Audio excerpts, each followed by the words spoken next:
জয় শ্রীকৃষ্ণ। রাধে রাধে। নমস্কার। আজকের এই প্রোগ্রামে আপনাদেরকে মূলত আমি দুটো বিষয় নিয়ে অবগত করাবো। প্রথমত হচ্ছে এমন একটি দ্রব্যের কথা বলবো, সেটি যদি আপনারা এই পবিত্র মা লক্ষ্মীর মাস পৌষ মাস চলাকালীন প্রত্যেকটা দিন তুলসী মঞ্চে প্রদীপের তেলে অর্পণ করে তুলসী আরতি বা সন্ধ্যা আহ্নিক করতে পারেন, তাহলে পরিবারে যেমনই দরিদ্রতা অর্থকষ্ট থাকুক না কেন, সেই অর্থকষ্ট অবশ্যই আপনাদের জীবন থেকে মা লক্ষ্মীর কৃপায় দূরীভূত হবে এবং জীবনে অপার সৌভাগ্যের উদয় ঘটবে। কারণ এই পৌষ মাস হলো মা লক্ষ্মীর অতি প্রিয় মাস এবং পৌষ মাসকে সূর্য নারায়ণের আরাধনার মাসও বলা হয়। এবং তুলসী গাছের মধ্যে আপনারা নিশ্চয়ই জানেন যে স্বয়ং নারায়ণ কিন্তু বিরাজ করেন। তাই এই সামান্য দ্রব্য প্রদীপে দিয়ে তুলসী মঞ্চে অর্পণ করলে কি হয়, ঘরের মধ্যে পজিটিভ এনার্জি অত্যন্ত পরিমাণে ইনহ্যান্স হয়, যার ফলে জীবনে সুখ শান্তি অর্থনৈতিক দিকে সচ্ছলতা এগুলো কিন্তু ক্রমাগত আস্তে আস্তে বাড়তে থাকে। এবং দ্বিতীয় যে বিষয়টি নিয়ে আলোচনা করব আজকের এই প্রোগ্রামে, সেটি হচ্ছে দেখুন, এই পৌষ মাসে নিজের বাড়ির একটি বিশেষ স্থানে আপনারা সামান্য এক মুঠি চাল মা লক্ষ্মীর নাম করে রেখে দিবেন। দেখবেন মা লক্ষ্মীর কৃপায় জীবনে অন্ন বস্ত্র বাসস্থানের অভাব হবে না, অর্থাৎ অর্থ যেখান থেকেই হোক আপনাদের জীবনে আসবে, অর্থের কমতি কিন্তু হবে না। শুধু তাই নয়, তুলসী গাছে জল দেওয়ার মন্ত্র কি, তুলসী পাতা তোলার মন্ত্র কি, এবং তুলসী গাছে কিভাবে জল দিতে হয় এবং কিভাবে তুলসী গাছে প্রদীপ নিবেদন করতে হয়, একাদশীর দিন তুলসী গাছে জল দেওয়া যাবে কি না, ওভারঅল এই প্রত্যেকটা কনসেপ্ট নিয়ে আজকে আপনাদের সঙ্গে কিন্তু আমি সুবিস্তারিত আলোচনা করব। তাই প্রত্যেকের কাছে অনুরোধ করব, অনুষ্ঠানটি সম্পূর্ণ দেখুন। ভালো লাগলে লাইক কমেন্ট অবশ্যই করবেন। কমেন্টে একটি বার হলেও জয় মা লক্ষ্মী লিখে জানাবেন, এতে সত্যি আমরা অত্যন্ত অনুপ্রাণিত হব। এবং পারলে চ্যানেলটি সাবস্ক্রাইব করে পাশে থাকা বেল আইকনটা একটু অন করে রাখবেন। কি হয়, যখনই আমার চ্যানেলে নতুন ভিডিও আসবে ধার্মিক সংক্রান্ত, সেগুলো আপনারা ইজিলি দেখতে পাবেন। যাই হোক, এরপর আমরা আলোচনার যেটা মূল বিষয় সেখানে প্রবেশ করছি। আপনারা একটু মন দিয়ে শুনুন। আচ্ছা, প্রথমত জেনে নিন যে এই উপায়টি কারা করবেন। আজকে যে দুটো উপায় আপনাদেরকে দেব, এগুলি কারা করবেন।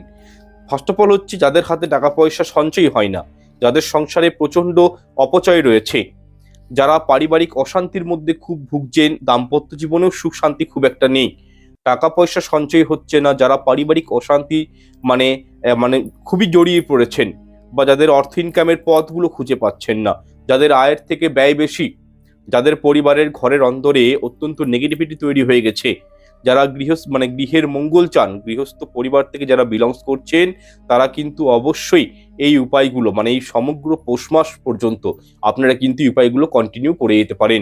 এগুলো কিন্তু খুবই ভালো কর্ম, যেগুলো আপনাদেরকে আমি জানাবো। যাই হোক, কয়েকটা আমি বিষয় আপনাদের কাছে তুলে ধরবো তুলসী গাছ সম্পর্কে। দেখুন, আমার অনেক শ্রোতা বন্ধু রয়েছে, তারা কিন্তু বিভিন্ন কমেন্ট করে থাকেন, প্রশ্ন করে থাকেন, সেগুলো আমি কিন্তু চেষ্টা করি ভিডিওর মাধ্যমে আপনাদেরকে জানিয়ে দেওয়ার। তো সেক্ষেত্রে যারা আমার নিয়মিত শ্রোতা বন্ধু রয়েছেন, তাদেরকে কিন্তু ভিডিওর মাঝে মাঝে আমি কমেন্টের উত্তরগুলো দেওয়ার চেষ্টা করি। যাই হোক, দেখুন, তুলসী গাছ সবসময় উত্তর পূর্ব দিকে রাখবেন। অনেকেই প্রশ্ন করেন যে তুলসী গাছ আছে কোন দিকে রাখবো, বা অনেকেই দেখবেন ফ্ল্যাটে রয়েছেন, তাদের প্রশ্নগুলো একটু বেশি থাকে। তো সেক্ষেত্রে বলবো তুলসী গাছ অলওয়েজ যেটা হচ্ছে আমাদের নর্থ ইস্ট ডাইরেকশন রয়েছে, ঈশান কোণ উত্তর পূর্ব, সেদিকে আপনারা রাখবেন। আপনারা ধরুন টবের মধ্যে তুলসী গাছ রেখেছেন, সেক্ষেত্রেও, বা যারা ধরুন ফ্ল্যাটে রয়েছেন, তারাও কিন্তু এই ঈশান কোণটাকেই একটু প্রেফারেবল এই বিষয়টার জন্য। এবং কি, তুলসী গাছের পাশে জুতো চপ্পল খুলে রাখবেন না। তুলসী গাছের পাশে যেন কোনো নোংরা আবর্জনা না থাকে, নোংরা জল যেন না থাকে, নর্দমা যেন না থাকে, এই বিষয়গুলো একটু লক্ষণীয়। তুলসী মঞ্চের পাশে কখনোই ভেজা জামা কাপড় খুলে রাখবেন না, এতে বাস্তুদোষ সৃষ্টি হয়। এছাড়াও খালি বালতি, জলভর্তি পাত্র, এগুলো কিন্তু তুলসী গাছের পাশে রাখা উচিত নয়। এছাড়াও একটা বিষয় মাথায় রাখবেন, তুলসী মঞ্চে যে তুলসী গাছটি রয়েছে সেটির কি যত্ন নেবেন। মহিলাদের দেখবেন অনেক সময় মাথার চুল ওই তুলসী গাছের মধ্যে লেগে যায়, তুলসী পাতার মধ্যে লেগে যায়, বা তুলসী পাতার মধ্যে দেখবেন মাকড়সার জাল অনেক সময় লেগে যায়। তো সেগুলো কিন্তু নিয়মিত একটু পরিষ্কার পরিচ্ছন্ন করার চেষ্টা করবেন, নতুবা কিন্তু গৃহে নেগেটিভিটি তৈরি হবে। তুলসী মাতা এতে অক্ষুণ্ণ হন এবং কি ঘরের মধ্যে মানে কি বলবো বাস্তু দোষ সৃষ্টি হয়ে যায়। সুতরাং এই কয়েকটা আমি দ্রষ্টব্য টিপস রয়েছে, এগুলো আপনাদেরকে জানিয়ে দিলাম। আপনারা কিন্তু এইভাবেই একটু চলার চেষ্টা করবেন, কারণ আমাদের দেখুন হিন্দু বাঙালি পরিবারে কোনো গাছ থাকুক না থাকুক তুলসী গাছ কিন্তু থাকে। তো সেক্ষেত্রে এগুলো কিন্তু আমাদের একটু মাথায় রাখা উচিত। এছাড়াও অমাবস্যা পূর্ণিমা তিথি লেগে যাওয়ার পর তুলসী পাতা চয়ন করতে নেই, এবং তুলসী পাতা সবসময় শুকনো কাপড় পরে সংগ্রহ করতে হয়, এবং তুলসী গাছে জল দিতে হয় শুকনো কাপড় পরে। এবং তুলসী পাতা তোলার সময় এক হয় আপনারা এই মন্ত্রটা, খুব ছোট্ট মন্ত্র উচ্চারণ করে তুলসী পত্র আপনারা কিন্তু চয়ন করবেন। মন্ত্রটি হচ্ছে কি, ওম সুভদ্রায় নমঃ। এই মন্ত্র জপ করতে পারেন, বা এটাও করতে পারেন যে মা তুলসী গোবিন্দ হৃদয়ানন্দ কারিণী নারায়ণস্য পূজার্থ চিনোমিং তং নমস্তুতে। এই মন্ত্রটিও 3 বার উচ্চারণ করে তুলসী পাতা তোলা যায়। এবং তুলসী পাতা মানে তুলসী তলায় সন্ধ্যার সময় যখন আপনারা মানে সন্ধ্যা প্রদীপ দেখাবেন, সেই প্রদীপের শিখার মুখটি কোন দিকে থাকবে, অলওয়েজ কিন্তু ইস্ট ডাইরেকশনে মানে পূর্ব দিকে থাকবে। এবং তুলসী গাছে জল দেওয়ার সময় পূর্ব দিকে মুখ করেই কিন্তু জল নিবেদন করতে হয়। তথা তুলসী গাছে যখন জল দিবেন তারও কিন্তু একটি মন্ত্র রয়েছে, মন্ত্রগুলো একটু নোট ডাউন করে রাখবেন। মন্ত্রটি হচ্ছে কি, আদি ব্যাধি হরা নিত্যং তুলসীত্তং নমস্তুতে। এই মন্ত্রটি জপ করে কিন্তু তুলসী গাছে জল নিবেদন করতে হয়। আপনারা 3 বার জল দিবেন তুলসী গাছে, 3 বার কিন্তু এই মন্ত্রটি উচ্চারণ করবেন। এছাড়াও আমাদের ব্রহ্মাণ্ড পুরাণ অনুসারে কি বলা হয়, 365 দিনই তুলসী গাছে জল সিঞ্চন করা যায়, অসুবিধা নেই। ব্রহ্মাণ্ড পুরাণ অনুসারে কিন্তু বলা হয়েছে সপ্তাহে আপনারা যে কোনো দিন তুলসী গাছে জল দিতে পারেন, তবে রবিবার দিন তুলসী তলায় প্রদীপ দেখাতে নেই, এটা কিন্তু নিষেধ রয়েছে।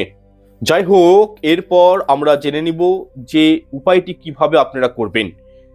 দেখুন, এই পৌষ মাস চলাকালীন প্রত্যেকটা দিন আপনার ঠাকুর ঘরে মা লক্ষ্মীর সামনে 2টো শুদ্ধ ঘিয়ের প্রদীপ প্রজ্বলিত করবেন, এবং নিজের মনোবাসনা, মনোকষ্ট, নিজের ইচ্ছা, উইশেস সবকিছু কিন্তু ভক্তিভরে হৃদয় থেকে মা লক্ষ্মীকে স্মরণ করে জানাবেন। এরপর কি করবেন, এরপর আপনারা মা লক্ষ্মীর পুজো অর্চনা করে সন্ধ্যার সময় মা লক্ষ্মীর পুজো অর্চনা করে লক্ষ্মী পাঁচালী কিন্তু অবশ্যই পাঠ করবেন। এরপর আপনারা যে 2টি প্রদীপ প্রজ্বলিত করেছেন সে 2টি প্রদীপের মধ্যে 2টি ফুলযুক্ত লবঙ্গ দিয়ে দিবেন। ফুলযুক্ত লবঙ্গ, দেখবেন লবঙ্গের মধ্যে একটা ফুল থাকে, সেই ফুলযুক্ত লবঙ্গটা কিন্তু দিবেন, যেন ফুলটি যেন কোনো কারণে নষ্ট না হয়ে যায়। পোকা ধরা, নষ্ট হয়ে যাওয়া লবঙ্গ দিবেন না। নিখুঁত ফুলযুক্ত লবঙ্গটা প্রদীপের মধ্যে একটা একটা করে 2টো প্রদীপে 2টো লবঙ্গ দিয়ে দিবেন। এরপর আপনারা কি করবেন, ওই 2টি প্রদীপের মধ্যে একটি প্রদীপ নিয়ে নেবেন এবং সেটি তুলসী মাতার আরাধনা করার জন্য তুলসীর থানেই কিন্তু মা তুলসীকে প্রদীপ দেখিয়ে রেখে দেবেন। এবং 2টির মধ্যে একটি প্রদীপ আপনার ঠাকুর ঘরে যেন প্রজ্বলিত থাকে, এই বিষয়টাও কিন্তু মাথায় রাখবেন। একটা প্রদীপ ঠাকুর ঘরে রাখবেন আর একটা প্রদীপ তুলসী মঞ্চে রাখবেন। যাই হোক, এরপর আপনারা কি করবেন, যখন তুলসী মঞ্চে প্রদীপটি দেখাবেন তখন করজোড় করে মাতা তুলসী এবং প্রভু নারায়ণের উদ্দেশ্যে আপনারা কিন্তু এই বিশেষ মন্ত্রটি উচ্চারণ করবেন 11 বার, 21 বারও করতে পারেন, 108 বারও করতে পারেন। মন্ত্রটি হলো কি, ওম নমো ভগবতে বাসুদেবায় নমঃ।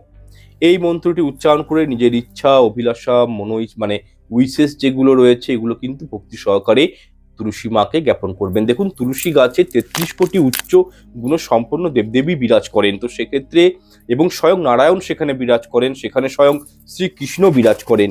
তো আপনারা কি করবেন, ওই যে তুলসী মঞ্চে আপনি প্রদীপটি দেখাচ্ছেন, এটা কিন্তু শুধু তুলসী মা পাচ্ছেন না প্রদীপটা, এখানে মা লক্ষ্মী পাচ্ছেন, 33 কোটি উচ্চ গুণ সম্পন্ন দেবদেবীকেও আপনি কিন্তু তুলসী থানে যখন প্রদীপ নিবেদন করা হয় ওনারাও কিন্তু সেই প্রদীপের আলো কিন্তু পান।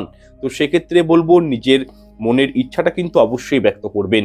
আর একটি বিষয় আপনাদেরকে আমি বলে দিচ্ছি, যেটা হচ্ছে কি, মনে কোনো অবিশ্বাস রেখে কোনো কিছু রিচুয়ালস বা ক্রিয়া করতে যাবেন না, হিতে বিপরীত হয়। আপনারা সেগুলো কিন্তু পূরণ হয় না, হিতে বিপরীত হোক নাই হোক সেগুলো কিন্তু কোনো পূরণ হয় না।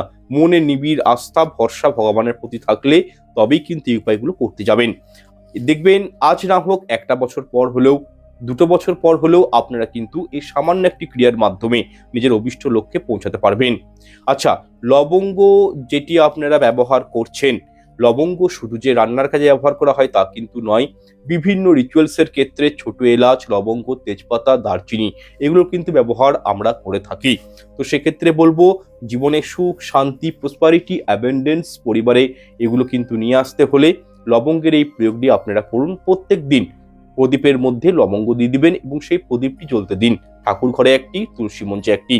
নেগেটিভ এনার্জি দূরীভূত হয়, বাস্তুদোষ দূরীভূত হয় এবং ঘরের মধ্যে সব থেকে বিষয়টি হলো যে পজিটিভ এনার্জি অত্যন্ত পরিমাণে ইনহ্যান্স হয়, যার ফলে কিন্তু জীবনে প্রসপারিটি আসে।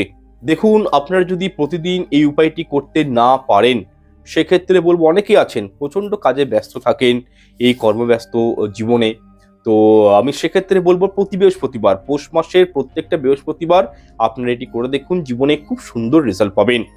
আপনাদের জীবনে সমৃদ্ধি আসবে, আপনারা অপার সৌভাগ্যের কিন্তু অধিকারী হবেন। বিশেষ করে যারা দীর্ঘদিন ধরে আর্থিক কষ্টে ভুগছেন, যাদের সংসারে প্রচণ্ড বাধা বিপত্তি, সংসারে প্রচণ্ড অশান্তি, সুখ শান্তি নেই বললেই চলে, হাতে টাকা পয়সা নেই, একটা হ্যাপিলি জীবনযাপন করতে কিছুতেই পারছেন না, তারা কিন্তু এই টেকনিকটা করে দেখুন। আপনাদের জীবনে যেরকমই দুর্ভাগ্য থাকুক না কেন, সেই দুর্ভাগ্য সরে গিয়ে জীবনে অবশ্যই কিন্তু সৌভাগ্য আসতে বাধ্য। যাই হোক, এরপর আলোচনা করব পৌষ মাসে গৃহের একটি বিশেষ স্থানে রেখে দিন সামান্য এক মুঠো চাল। মা লক্ষ্মীর কৃপায় জীবনে কখনো অর্থের কমতি হবে না। দেখুন, জীবনে বেঁচে থাকার জন্য আমাদের প্রত্যেকেরই কিন্তু তিনটে জিনিসের খুব প্রয়োজন হয়। প্রথমত হচ্ছে কি, খাবার। খাবার ছাড়া কিন্তু কেউ বেঁচে থাকতে পারবো না, তাই তো? ঠিক তেমনই দ্বিতীয়ত বিষয়টি হচ্ছে বস্ত্র এবং তৃতীয়ত হচ্ছে বাসস্থান। আমরা সকলেই কি চাই, সুখ শান্তিতে একটু জীবনটা অতিবাহিত করতে চাই, কিন্তু আজকের যা দিনকাল পড়েছে একটু সুখ শান্তির জন্য কিন্তু অর্থের প্রয়োজন। আমরা দেখবেন এক পা বাইরে চলতে গেলে কিসের প্রয়োজন? অর্থের প্রয়োজন। অর্থ ছাড়া না আছে সম্মান, না আছে ভালো থাকার কোনো উপায়। অর্থ কিন্তু আমাদের প্রয়োজন। তো সেক্ষেত্রে বলবো, দেখুন, ইতিমধ্যেই পৌষ মাস শুরু হয়ে গেছে। এই পৌষ মাসে কিছু নিয়ম রয়েছে, সেগুলো মেনে চললে জীবনটা কিন্তু খুব সহজ হয়ে যায়। দেখুন, আপনাদের জীবনে কোনো প্রকারের আর্থিক সমস্যা যদি থাকে বা প্রচণ্ড হয়তো সমস্যায় ভুগছেন, সেক্ষেত্রে আজকে যে আপনাদেরকে আমি টেকনিকটি বলছি, এই উপায়টি করে দেখুন। আমি কথা দিচ্ছি আপনাদেরকে, এর রেজাল্ট কিন্তু আপনারা পেয়ে যাবেন, খুব শীঘ্রই পেয়ে যাবেন। সামান্য এক মুঠো চালের একটি প্রক্রিয়া বলবো, করে দেখুন, খুব ভালো রেজাল্ট পাবেন। যাই হোক, সর্বপ্রথম যে বিষয়টি সম্পর্কে বলবো আপনাদেরকে সেটি হলো, প্রত্যেকটি হিন্দু গৃহে কিন্তু মা লক্ষ্মীর ছবি বা মা লক্ষ্মীর মূর্তি কিন্তু থাকে, তাই তো? যদি মা লক্ষ্মীর মূর্তি বা ছবির কাছে একটি ঘটে চাল ভর্তি করে রেখে দিতে পারেন, তাহলে অবশ্যই জীবনের দরিদ্রতার করাল ছায়া থেকে আপনারা কিন্তু বেরিয়ে আসতে পারবেন। অন্ন বস্ত্রের বাসস্থানের অভাব হবে না, জীবনে অনেক দূর এগিয়ে যেতে পারবেন, একজন সফল ব্যক্তি হতে পারবেন। আপনারা করে দেখুন, খুব ভালো রেজাল্ট পাবেন। আমাদের গৃহে কিন্তু দেখবেন অসহায় দরিদ্র মানুষদের আসা যাওয়া কিন্তু লেগেই থাকে। আপনারা যদি আপনাদের গৃহে এই পৌষ মাস চলাকালীন কেউ ভিক্ষা চাইতে আসে, তাই কিন্তু খালি হাতে ঘুরিয়ে দিবেন না, কারণ নরের মধ্যেই নারায়ণ। কার মধ্যে সবাইকার মধ্যে ভগবান রয়েছে। ভগবান কি রূপে কি বেশে আমাদের জীবনে আসে সেটা কিন্তু জানি না। আর সবাইকার মধ্যে যেহেতু ভগবান রয়েছে, তাই যারা গরিব মানুষ তাদেরকে নিজের সামর্থ্য মতো কিছু খাওয়াবেন, কিছু না কিছু সাহায্য করবেন। এবং সব থেকে যে বড় বিষয়টি হলো, কিছুটা চাল সেই মানুষটিকে দান করবেন। এর ফলে দেখবেন জীবনে অর্থের অভাব হবে না। আমরা প্রত্যেকেই জানি যে দান ধর্ম সব থেকে বড় ধর্ম, খুব পুণ্যের কাজ। তাই নিজের পুণ্যটা প্রথমে বাড়িয়ে নেন, দেখবেন ভগবানের আশীর্বাদ অবশ্যই আপনাদের উপর থাকবে। আপনারা এই কাজটি করুন। পৌষ মাসে যদি কেউ আপনাদের গৃহে আসে, তাদেরকে কিন্তু খাওয়াবেন। বিশেষ করে কোনো বৈষ্ণবীকে আপনারা কিন্তু নিজের ঘরে ভোজন করাতে পারেন। খুবই একটা শুভ কর্ম বলে মনে করা হয়। এরপর দ্বিতীয়ত যে বিষয়টি বলবো, একটু মন দিয়ে শুনবেন। দেখুন, আমরা প্রত্যেকেই জানি যে মা লক্ষ্মী হলেন স্বয়ং ধনসম্পত্তির দেবী। উনি রূপে গুণে সমৃদ্ধ। আর এই পৌষ মাস হলো মাতা লক্ষ্মীর মাস। মাতা লক্ষ্মী যেমন আমাদের ধনসম্পত্তি দিয়ে থাকে, ঠিক তেমনই এক ব্যক্তির কোনো ব্যক্তির জীবনে সুখ শান্তি ফিরিয়ে দেওয়ার কিন্তু ক্ষমতাও রাখে। তাই আমি আপনাদেরকে বলবো, আপনারা যদি কোনো আর্থিক সমস্যায় ভুগছেন দীর্ঘদিন ধরে, সেখান থেকে বেরিয়ে আসতে পারছেন না, তো সেক্ষেত্রে আপনারা কিন্তু এই উপায়টি অবলম্বন করুন, নিশ্চিত রূপে ভালো ফল পাবেন। আপনাদেরকে আরেকটি বিষয়ে কথা বলবো, আপনারা যখনই কোনো কাজ করবেন, সেই কাজ কিন্তু খুব মন দিয়ে করবেন। নিজের কর্মকে কখনই কিন্তু অবহেলা করবেন না। খুব যত্ন নিয়ে সৎভাবে বিনয়ী হয়ে নিজের কাজ যদি করতে পারেন সেই কাজে কিন্তু সুফল অবশ্যই পাবেন। যে কাজের কোনো তাৎপর্য নেই, যে কাজের কোনো মানে নেই, সেই কাজে কিন্তু সুফল পাওয়া যায় না।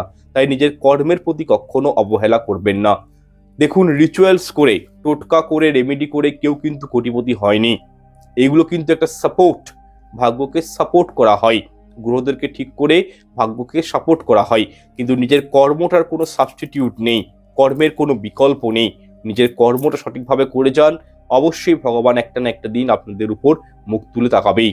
দেখুন, একটা বিষয় আপনাদেরকে বলে রাখি, মনুষ্য জীবনে দুঃখ, কষ্ট, ঋণ, ধার, বাধা এগুলো কেন আসে? মূলত 9টি গ্রহের কারণে আসে। এবং চন্দ্র হচ্ছে আমাদের মনের কারক গ্রহ। চন্দ্র মানে বলতে পারি, চন্দ্রের যদি কোনো নেতিবাচকতা আমাদের উপর থাকে তাহলে কিন্তু জীবনে প্রচণ্ড সমস্যা চলে আসে। কারণ চন্দ্র হচ্ছে আমাদের ক্যাশ ফ্লো, টাকা পয়সা হাতে আসবে কি আসবে না, সেই টাকাটা সঠিকভাবে সঞ্চয় হবে কি হবে না, এটার উপর কিন্তু শনিদেব এবং চন্দ্রদেব অত্যন্ত কিন্তু প্রভাব বিস্তার করে। তাই এই চন্দ্র গ্রহকে যদি আপনারা প্রসন্ন করতে পান, মানে করতে চান, তাহলে আপনাদের কিন্তু মানে দেখবেন প্রসন্ন করতে পারেন, তাহলে কি হয়, এই সমস্যাগুলো কিন্তু জীবন থেকে অবশ্যই দূরীভূত হবে। বহু প্রাচীনকালে কিছু টোটকা বলা হয়েছে যে সমস্ত গ্রহকে কিভাবে প্রসন্ন করা যায়। এবং যারা সনাতন ধর্মী মানুষ, যারা হিন্দু ধর্মকে বিশ্বাস করেন, তারা কিন্তু এই উপায়গুলো করেন, তারা কিন্তু ভালো থাকেন। দেখুন, এই উপায়গুলো করলে কি হয়, সামান্য চালের একটি উপায়, কি হয়, মা লক্ষ্মী এতে প্রসন্ন হন, এতে চন্দ্রদেব প্রসন্ন হন। মা লক্ষ্মীর পুজো বেসিক্যালি পূর্ণিমার দিন হয়, আর পূর্ণিমার পুজো মানে চন্দ্রের পুজো করা হয়। তাই আপনারা কিন্তু এই পৌষ মাসে, যেহেতু মা লক্ষ্মীর মাস, এই উপায়টা কিন্তু করতে পারেন সার্বিক কল্যাণ হেতু, অর্থনৈতিক কল্যাণ হেতু। যাই হোক, উপায়টি কিভাবে করবেন এরপর শুনে নিন। দেখুন, 21টি অক্ষত চাল নিয়ে নেবেন। সেই 21টি চাল মা লক্ষ্মীর চরণে রেখে আপনারা সাদা কাগজে চালটি মা লক্ষ্মীর পূজা অর্চনা হয়ে যাওয়ার পর পূর্ণিমার দিন করতে পারেন, বৃহস্পতিবার দিন করতে পারেন, মা লক্ষ্মীর পূজা আরাধনার দিন এগুলো আপনারা কি করবেন, এই পৌষ মাসে ওই চালটি সাদা কাগজে মুড়ে মহিলারা নিজের পার্সে বা পুরুষেরা নিজের মানিব্যাগে রেখে দিন। গোদরেজও রাখতে পারেন, ক্যাশ বাক্সও রাখতে পারেন, লকার আর আলমারিতেও রাখতে পারেন। কি হয়, এর ফলে পারিবারিক জীবনে উন্নতি হয়। আপনারা দেখবেন অবশ্যই এর ফলে কিন্তু অবশ্যই জীবনে কিন্তু একটা আর্থিক সচ্ছলতা কিন্তু অবশ্যই আসে। এরই সঙ্গে একটা কথা আপনাদের জানিয়ে দেবো যে সোমবার দিনটি হলো ভগবান ভোলানাথের বার। তাই এই সোমবার আপনারা যদি চাল দিয়ে একটা উপায় করতে পারেন, তাহলে আপনারা কিন্তু আরো ভালো একটা ফল পাবেন। অর্থনৈতিক জীবনে যারা সমস্যায় রয়েছেন তারাও কিন্তু ভালো ফল পাবেন।